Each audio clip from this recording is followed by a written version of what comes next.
Hello అండి అందరికీ. నేను ఈరోజు సొరకాయ పచ్చికారం రెసిపీ చూపిస్తాను. దీనికోసం ఒక 3 టమాటాలు, 2 ఆనియన్స్, ఒక 15 వరకు పచ్చిమిర్చి అండ్ 3 రెమ్మలు కరివేపాకు పడతాయండి. అండ్ మసాలా ప్రిపేర్ చేసుకోవడానికి పచ్చిమిర్చి అండ్ 2 టీ స్పూన్స్ ఆఫ్ జీలకర్ర, నువ్వులు ఆప్షనల్ అండి 2 టీ స్పూన్స్. అంటే గ్రేవీ కోసం, థిక్‌నెస్ కోసం యాడ్ చేసేసుకోవచ్చు. సో, మసాలా ప్రిపరేషన్ వచ్చేసి పచ్చిమిర్చి, 2 టీ స్పూన్స్ జీలకర్ర అండ్ 2 టీ స్పూన్స్ నువ్వులు ఆప్షనల్ కాబట్టి మసాలా ప్రిపేర్ చేసుకోవాలండి మిక్సీ పట్టుకొని. దీనికి ఒక 3 table spoon of oil add చేసేసుకొని, ఫైన్‌గా చాప్ చేసేసి పెట్టుకున్న ఆనియన్స్, ఒక 2 టీ స్పూన్స్ మినపప్పు అండ్ 4 టీ స్పూన్స్ ఆవాలు, కరివేపాకు వేసి చక్కగా వేయించేసుకొని బ్రౌనిష్ కలర్ రానివ్వాలండి.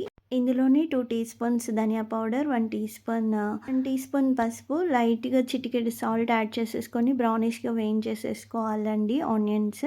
అండ్ ఇవి వేగిన తర్వాత ఫైన్‌గా చాప్ చేసి పెట్టుకున్న tomato and 2 tablespoon of coconut powder వేసుకొని సిమ్‌లో పెట్టి మగ్గించుకున్న తర్వాత మనం ఏదైతే ప్రిపేర్ చేసుకున్నామో పచ్చిమిర్చి, నువ్వులు అండ్ జీలకర్ర మసాలా పేస్ట్ యాడ్ చేసేసుకొని సిమ్‌లో పెట్టుకొని ఒక 5 మినిట్స్ మగ్గించుకుంటే ఆయిల్ పైకి తేలుతదండి.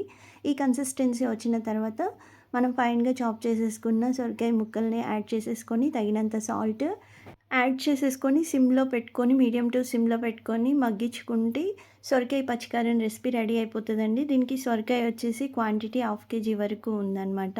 సో, ఫైనల్‌గా ఇది రెసిపీ ఎలా అనిపించిందనేది తప్పకుండా కామెంట్ చేయండి. ధన్యవాదాలు.